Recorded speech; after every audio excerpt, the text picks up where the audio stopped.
The mug slipped from my fingers, coffee splashing across the marble floor of the breaker's opulent lobby. The front desk clerk's voice echoed in my ears as I stared at the growing brown stain. "Miss Walker, I apologize, but I cannot find your reservation. I see bookings for your family members, but nothing under your name." Behind me, the sharp click of designer heels approached. My sister Catherine's voice carried deliberately through the grand space, each word calculated to draw attention from nearby guests. "Oh, Helen finally made it." Her voice dripped with sarcasm as she adjusted her Hermes Birkin bag. "How strange, there's no reservation for you." She stepped closer, her victorious smile widening as other guests began to stare. "Actually," she continued, "I only made reservations for our real family, a room for me, my husband and daughter, and one for mom and dad." Through the lobby's ornate mirrors, I could see our parents deliberately turning their backs, pretending not to witness my humiliation. The $3,200 theory dress I'd carefully selected for our Thanksgiving dinner suddenly felt like a costume I had no right to wear. "My name is Helen Walker. I'm 33 and a pharmaceutical research director. This is the story of how I finally made my family face the consequences of their actions." For years, I'd been the family outlier, the one who built her life through scholarships, careful investments, and 80-hour work weeks. My sister crafted Instagram perfection, funded entirely by our grandfather's money. A $30,000 monthly allowance created Catherine's designer wardrobe, her daughter Amy's private school education, and the facade of success she desperately maintained online. I'd seen the bank statements when helping grandfather with his accounts. During his brief hospitalization last year, this was a responsibility Catherine never bothered with, despite his explicit requests.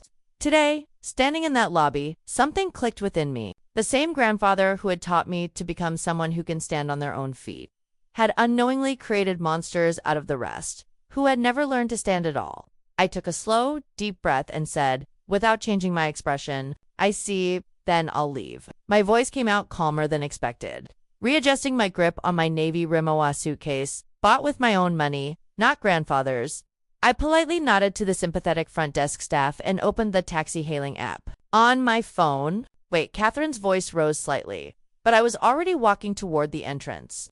She had expected tears, pleading, or public humiliation. My quiet dignity wasn't in her script. Only the sound of my footsteps echoed through the suddenly silent lobby as every witness to the scene stared at my retreating figure. Through the glass doors, I glimpsed my 7-year-old niece, Amy, wearing an absurdly expensive dress, fidgeting behind her mother. She was looking for me. Every Thanksgiving, bringing Amy a gift had been my tradition. This year's pearl hair clip remained beautifully wrapped in my suitcase.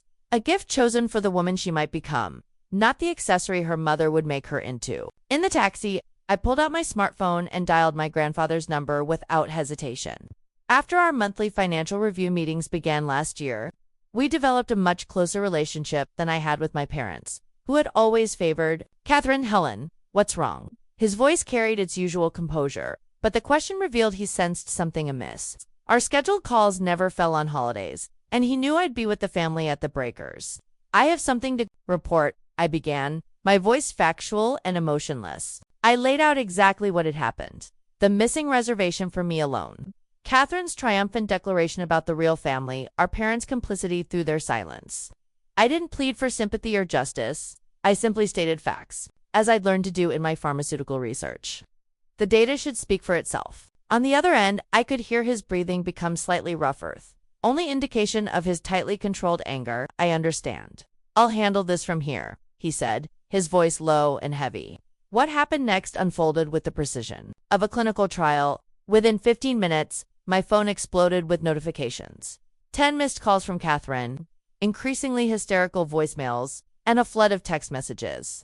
Grandfather had clearly made good on his often stated contingency. Plan 1 he'd shared with me during our financial meetings but had never needed to execute until now. "Helen, Amy wants to see you. She was looking forward to our annual Thanksgiving.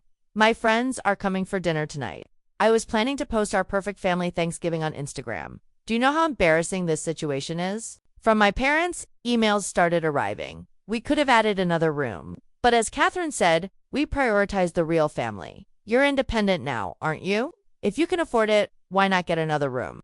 With your salary, it shouldn't be a big deal. Why are you being so emotional? Catherine has a family, a husband and child. You understand, right? Can't you just quietly put up with it for Thanksgiving?" That's always been your problem, only thinking about yourself, never considering the family. Each message tightened my chest, but these were familiar wounds, the same discrimination I'd faced since childhood. Their words revealed not my failings, but theirs. As my Chicago-bound plane ascended through the clouds, a new email arrived from grandfather, with all family members included as recipients. The following is my final decision. To be announced, ... The email began in grandfather's characteristically dignified style. Today, on Thanksgiving, an incident occurred that severely damaged our family's dignity. The cruel treatment of Helen is an injury to the Walker family name and cannot be tolerated under any circumstances. Effective immediately. I am freezing all financial support to George, Margaret, and Catherine. I must remind you that your luxurious lifestyles are entirely dependent on my support. Those who have lost sight of family's essence, drowning in vanity and pretense, no longer qualify for such privilege. Before I even finished reading, my phone lit up with Catherine's incoming calls. Her panic was evident from the frequency: 5 calls in 2 minutes. Helen, please answer the phone. Convince Grandpa, her voicemail pleaded. Without grandfather's monthly $30,000. Catherine's carefully constructed life would implode. The mortgage on her showpiece home, the leased luxury cars, Amy's exclusive private school structured around money she hadn't earned. From my parents came similar desperation. Helen, this is about our retirement. Could you please talk to your grandfather? The $150,000 deposit for our luxury retirement home will be forfeited. Our medical insurance subsidies will stop.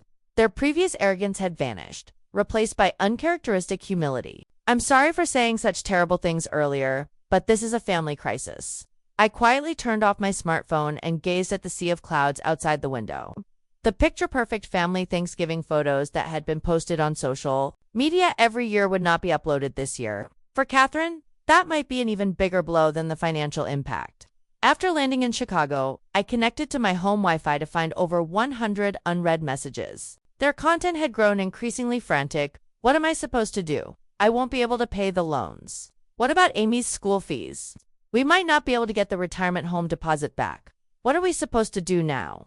I can't sleep at night thinking about the medical insurance. But what stood out most was grandfather's final notice. This measure is irreversible. Consider it the consequence of your own actions.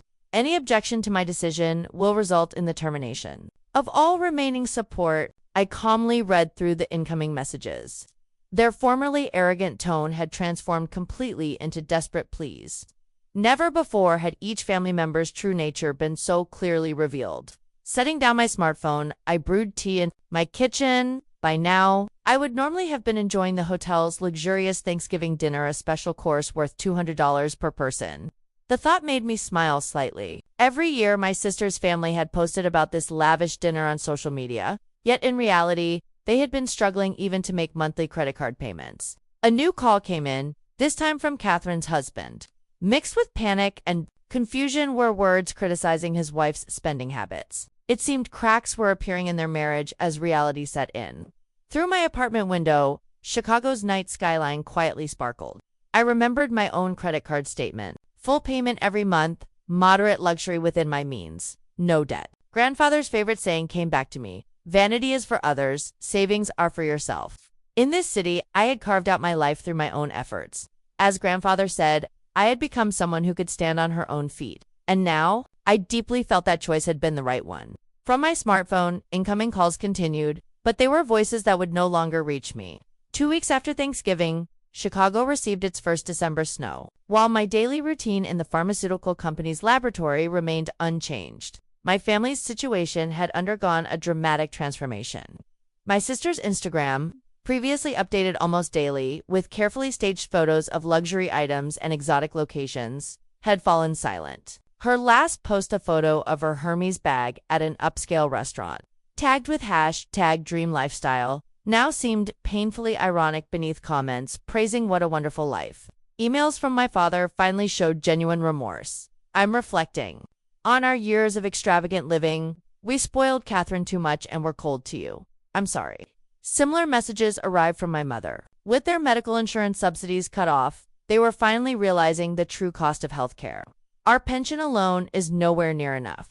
I finally understand how luxuriously we were living. Catherine's situation was even more serious. I received an unexpected call from her husband. I've discovered hidden debts she kept secret. I'm shocked by the credit card bills. We can't maintain this lifestyle anymore.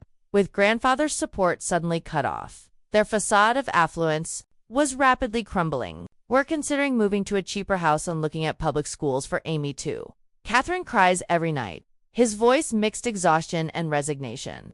Their marriage itself seemed to be in crisis. In contrast, my life remained peaceful. I arrived at work at 8 a.m. and returned home at 6 p.m. Weekends were spent attending investment study groups and reviewing my savings management. Just yesterday, I was promoted to team leader for a new research project. My salary was expected to increase to $200,000, and my investment operations were progressing well, with no worries about the future. Vanity brings momentary satisfaction. Savings bring lifelong peace of mind. The weight of grandfather's words was now being felt deeply by the entire family. While my parents worried about retirement security and my sister struggled with debt repayment, I was simply continuing my ordinary life. Over these weeks, the frequency of desperate emails and calls significantly decreased from daily during the first week to once or twice weekly. Their content, too, was gradually shifting toward resignation. Amy will be transferring to public school. She'll take the school bus. I never imagined. My sister's latest email showed signs of accepting reality. The dream private school life she had shared on social media would never be posted again. Our parents were also considering moving from their luxury Florida community to an affordable condominium, struggling with medical bill payments. Their dream of a luxurious retirement had crumbled easily. We've been living with wrong values for years, read my father's latest email.